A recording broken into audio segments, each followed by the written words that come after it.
Stocks are down, dollar is up. The Fed has duly dumped a bucket of cold water on the markets. So are we ready to call it a week and pack it up and go home? Well, not quite yet. Another central bank is waiting in the wings to give the markets something to think about. Welcome to Macro Money. This is Ilya Spivak, head of global macro here at tastylive.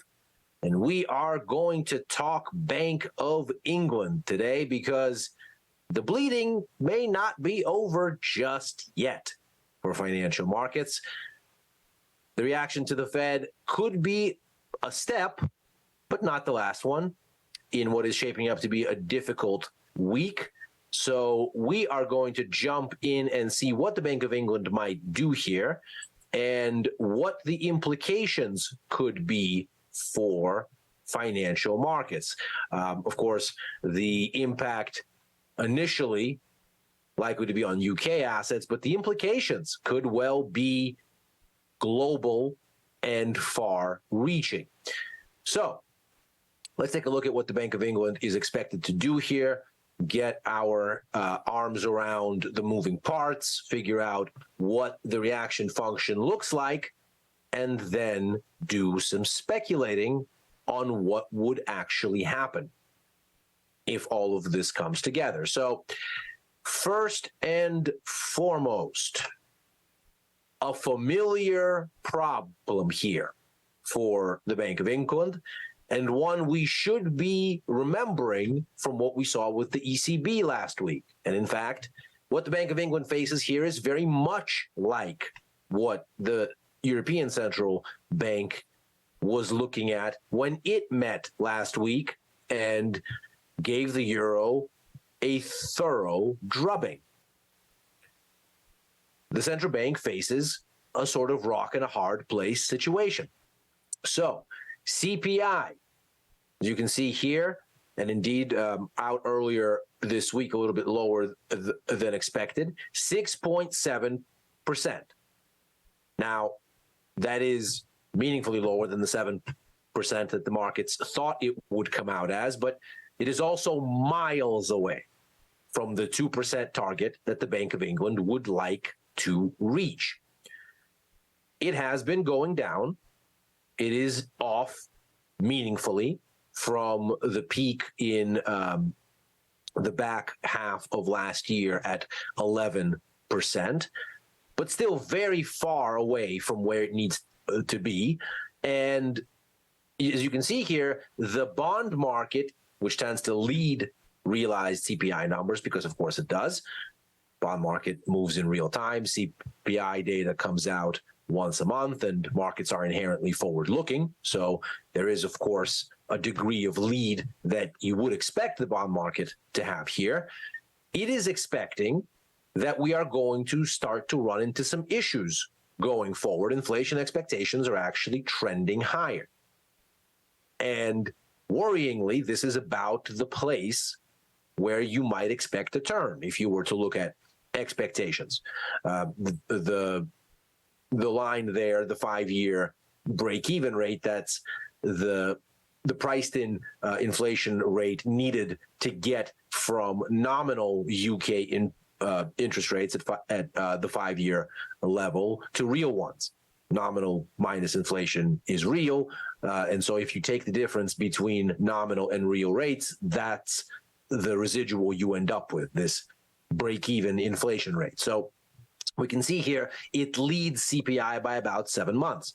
So we have here a sense that the Bank of England ostensibly needs to do much more because market inflation expectations are trending in the opposite direction from where they'd like them to.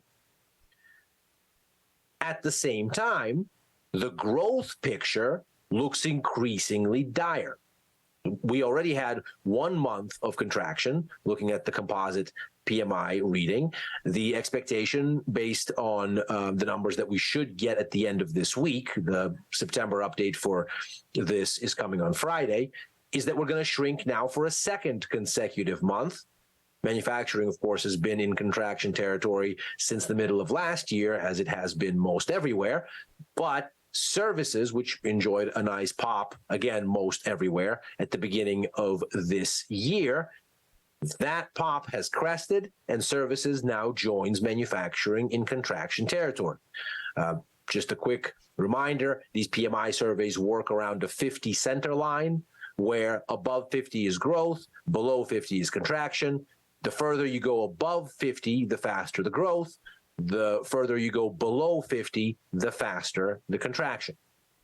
So we face a situation here where for a second consecutive month, both services and manufacturing will come in under 50, which means they're contracting together. That would mean the overall economy is contracting. We can see here that the composite index is actually expected to tick up ever so slightly, so to have a slower pace of contraction in September than in August, but not for very good reasons, because manufacturing is seen shrinking at a slightly slower rate, not because services, the heretofore pocket of resilience, is going to do any better. No, the expectation is that services will actually shrink a little bit faster, none of which is good news. So this, of course, screams for the central bank to come in and help, to start to, at the very least, back away from tightening the screws, never mind loosening them. And so, as with the ECB, the central bank finds itself in a predicament whereby inflation expectations are screaming, keep going, while growth is saying, things are dying on the vine here, you have to back up. So what is a central bank to do? Well, the makeup of inflation is an important element in this story. And we saw this in spades with the ECB last week, because for them, it was much the same picture. The driver of disinflation, bar none, since we peaked and started moving lower, has been energy. We can see here that big light blue area in the middle, that's housing, utilities, and fuels. And of course, fuels was the biggest component here, not surprising, of course, because energy prices in Europe spiked aggressively with Russia's invasion of Ukraine early last year, and then, of course, came right back down because natural gas, Russia's biggest export, and crude oil, but more so natural gas, has been absolutely shredded since the invasion. And I've argued it's because Russia has shipped as much as they possibly can despite a price cap, because they are trying to maintain market share. They're in this for the long haul, and they're trying to maintain as much of a cash flow from those areas that have bypass through sanctions for some things as much as possible. They're trying to be the vendor to their customers and not give up that market share to the maximum possible extent. And so they're underpricing tremendously. So the price of energy has come down quite a bit in this calculus. And the last bit that's really holding things up is food inflation, the purple bit on the bottom. That's been the largest contributor now to inflation for a couple months running. And in this sense, the Bank of England might look and say, well, what are we supposed to do about this? Much as the ECB looked at it and said, well, what can we do with borrowing costs to get people to eat less? Nothing. So how is it that we're going to address food inflation with higher rates? Well, probably not. There really is no good pass-through here. So maybe we'll create an incentive for people to reduce other things more and try to eat away other elements of the economy where this can have an effect. But the biggest issue isn't really amenable at this point to near-term monetary policy influence. And in any case, it does seem like food inflation has crested. In the orange there is the UN World Food Price Index, and in the sort of darkish, grayish, bluish there, however that looks up on your screen, is Bloomberg's estimate of global CPI, so global inflation. We can see that it lags by about 7 months what's going on with food prices. So it seems to take about 7 months for changes in the global price of food to filter into overall CPI levels. This would suggest that, number one, food inflation has crested and is already coming down, and number two, that there's more runway for it to continue to come down as a component of CPI. So this issue has perhaps a bit of autopilot to it at this point. Okay, so where can the Bank of England have agency? Well, if we look at the makeup of the latest inflation numbers and indeed the trends here, we can see that goods inflation, food would be a part of that, of course, has actually been the driver of disinflation. It's goods inflation that's been coming down. Whereas services inflation has been holding up until recently quite a bit better. In the past month, we can see a coordinated decline there, and we can see that that's really what's been up to the past several months, holding up core inflation, so inflation excluding energy and food. That, by the way, also tells us that on the goods side, it's energy and food that we should be worried about. So energy, we just saw, disinflating as a component here. Food, still a little bit sticky. When we look at the core, we can see that's mostly echoing stickiness on the service side. Now, there, it seems to be a function of wages. And this is very much the same as what we see in the US. So wages don't easily adjust when inflation comes down because wage agreements are locked in, and unless there are layoffs, folks generally don't reset them. And so that ends up being something that's baked into businesses' cost structure unless there are layoffs to then get that cost structure somewhat reset or reconfigured. And so we can see here that just as in the US, there is a sense that wages have been the driving force in services inflation, and that's been what's been holding up CPI at the core. In fact, we can see here while services and core both dipped in the last piece of data, wages have been a little bit better supported. There is, however, a bit of a silver lining. We take a look here at what's been happening with supply and demand for labor in the UK, we can see that indeed there does appear to be a situation where we're getting closer to balance. This is much more advanced, incidentally, than what we're seeing in the US, where we're still looking at a meaningful deficit. In the US, we're still looking at about a 3 million worker deficit, and that's been keeping wages stickier.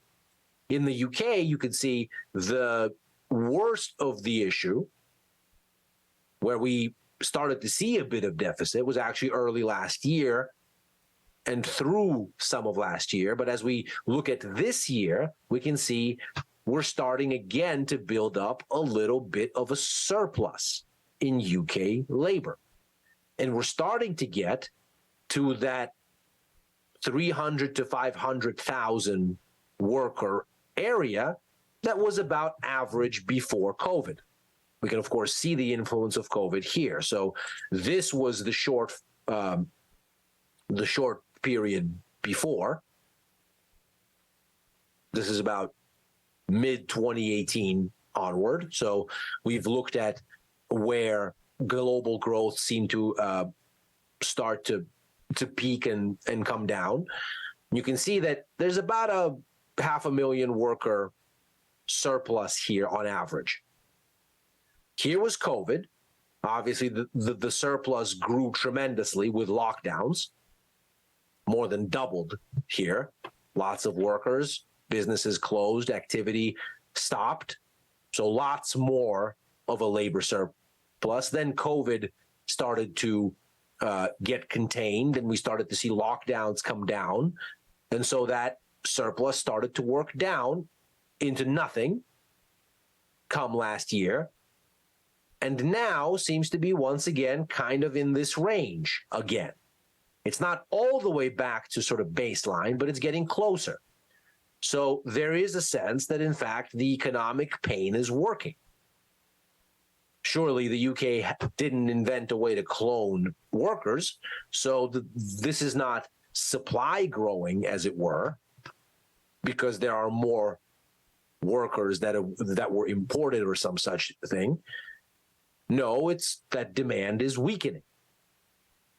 So the economic pain being felt in the UK has ostensibly started to give the adjustment in labor markets that the central bank was hoping for, suggesting that indeed inflation has scope to get on a sustainable path lower at this point. If food inflation disinflates on its own, and if the stickier parts of service sector inflation, where the trend has been higher, gives way because the adjustment in the labor market is getting to where it needs to go, well, then perhaps the central bank can cool their heels a bit.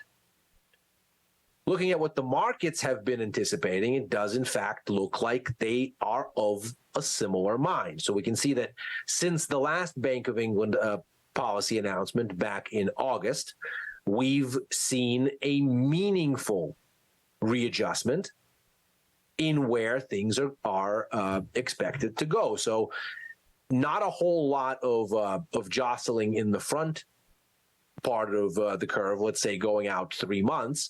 But as we get to 6 months and thereafter, we can see the current curve in the solid there is much flatter than what we saw when the BOE last gave us an update.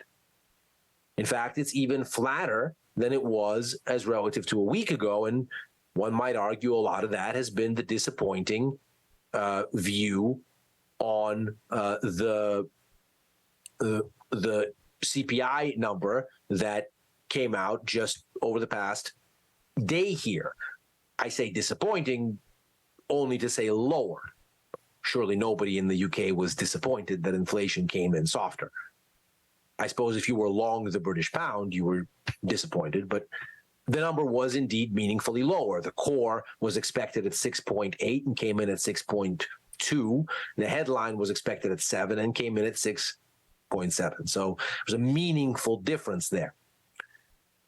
From here, we get the sense that, in fact, the market is catching on to this idea that the Bank of England might be in a position either to have a sort of dovish hike, as the ECB did, where they hiked rates, but the euro cratered because the guidance was, here's a hike. Everybody was widely expecting it, so here you go. We're not going to rock the boat relative to expectations, but we're about done here.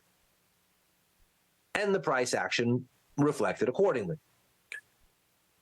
Here, it seems like the market is already starting to look and say, okay, maybe there's a hike, maybe there's not a hike, but scope for further tightening has been diminished because it seems like these disinflationary forces are starting to gather, and the Bank of England maybe can start to think about a one-and-done kind of a situation.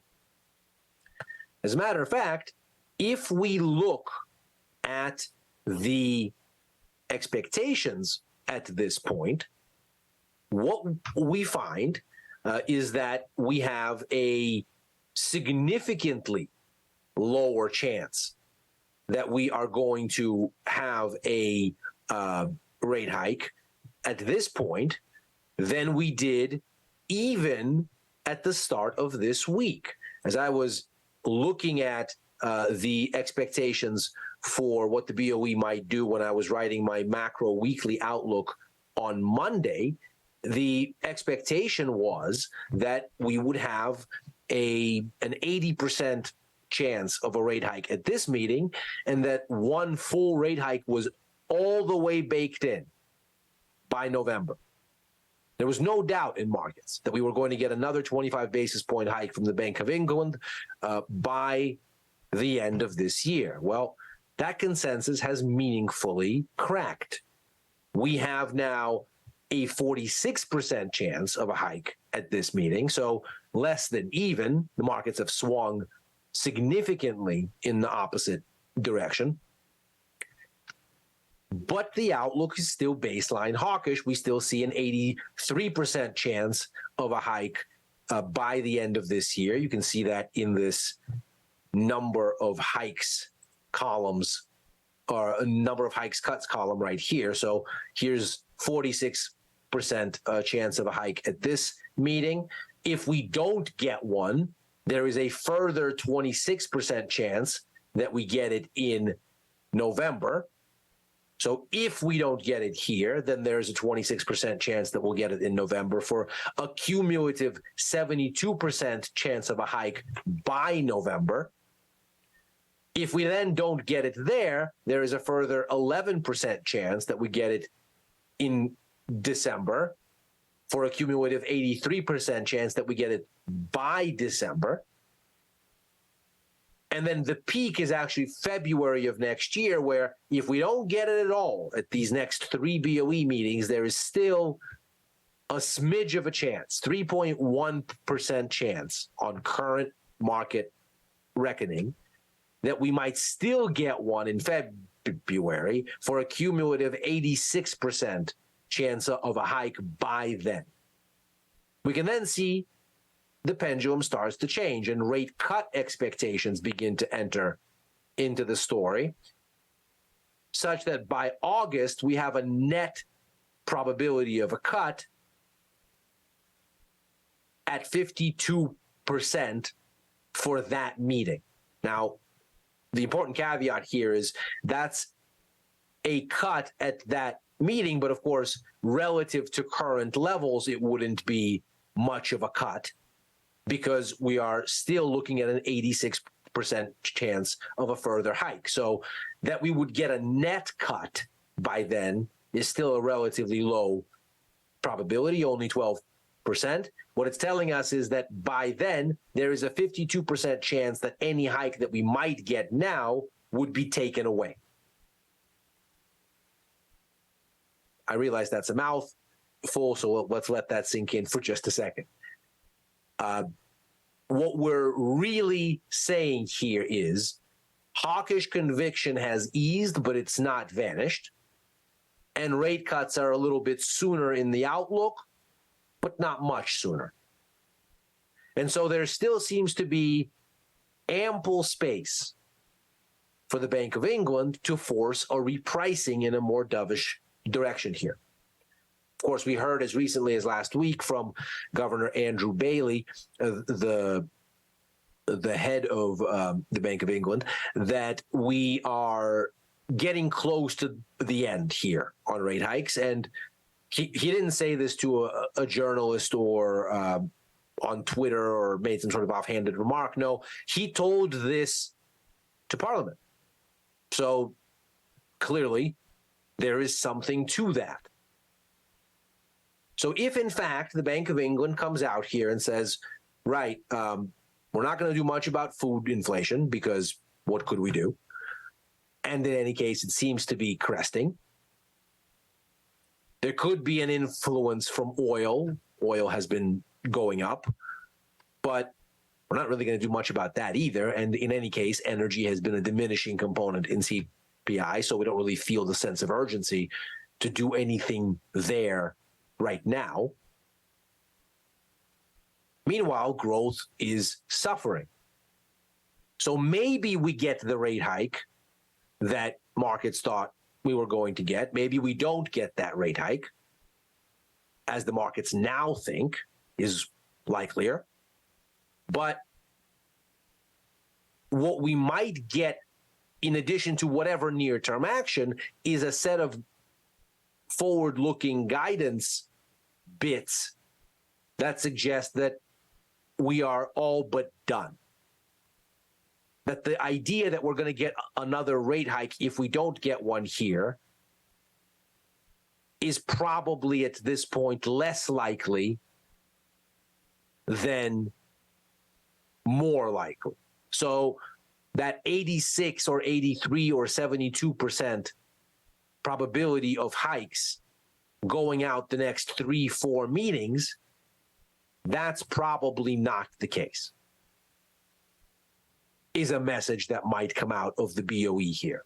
Or at least they might be lower by 10, 15, 20% in terms of their likelihood. And that may very well weigh on the British pound. Here's a weekly chart, just to give us a big picture of what's going on here. And what we can see is we're just testing support here. Right at current levels is a meaningful bottom going back to the first half of the year. So we're sitting right at a level that the market had some issues breaking through before. If this Bank of England outcome motivates us to get through that level and close under it, well, then we might very well be looking at a situation where, and of course not in a straight line, the Bank of England might catalyze a decline all the way down to here. So sub 120, let's call it, as a kind of initial proposition. There is a bit of a range down here. You can see the lows are hovering just above 117.50, 118, give or take. But there is a bit of a clearance down here. So we could be looking at significant further weakness in the pound still, if in fact this is going to be a Bank of England that feels itself defensive. And of course, that wouldn't be at all hampered by a Fed that signaled to us today that it is not nearly in the kind of hurry to issue cuts as the markets anticipated before this FOMC announcement. And so there has already been a narrowing of yield spreads in the dollar's favor. And of course, in looking at these British pound futures, we're looking effectively at the pound US dollar exchange rate. These futures are priced in US dollar terms. We would then see the influence of both here. There would be more of a one-sided move in the British pound, likely as a consequence of the Bank of England, and so you might see the pound weaker against all things. But in particular here, the Fed would certainly be helpful in saying there's already been a narrowing of yield spreads. There will be a further narrowing of yield spreads, this time from the pound side of things, to give the dollar even more of a yield advantage. And so the pound would get weaker. Here's where this connects with global narratives. If the Bank of England were to throw in the towel here and say, sounds like we're about done, they would now be the nth central bank to do so. And here's what I mean. The RBA has already signaled that they're probably done. The Bank of Canada has signaled that they're probably done. The ECB signaled that they're probably done last week. The Fed has paused, and even though the expectation is that they're going to cut less, they've given no indication in particular that they're necessarily going to hike more. In fact, the market doesn't expect that that's going to be the case. The probabilities of further hikes from the Fed are sub 50%. All of which raises the specter and amplifies the threat, at least perceived in markets, of global recession. Why are these central banks retreating when inflation is not, at the face of it, beaten?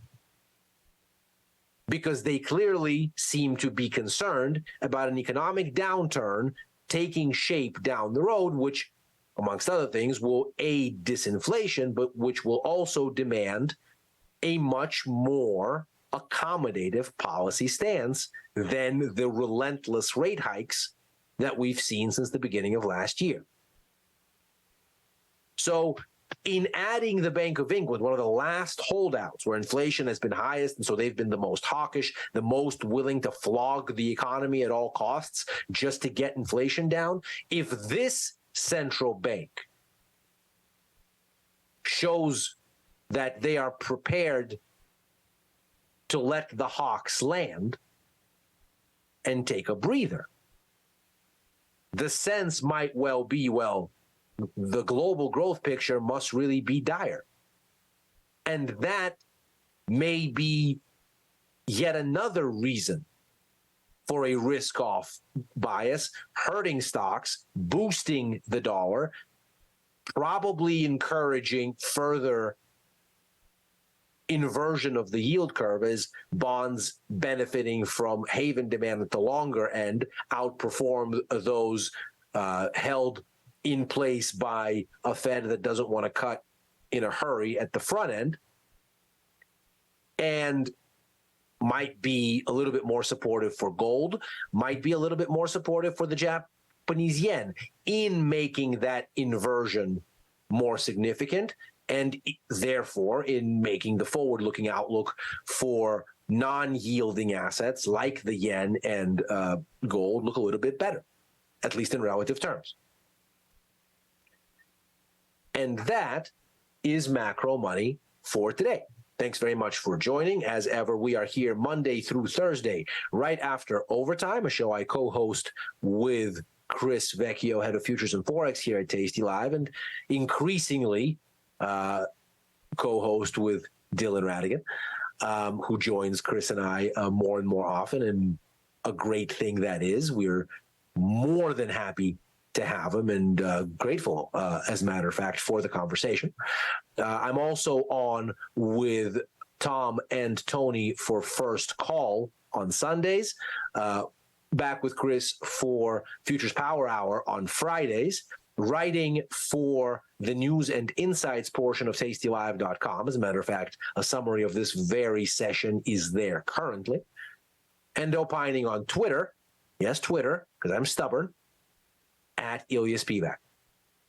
Thanks very much for joining. Happy trading. See you tomorrow.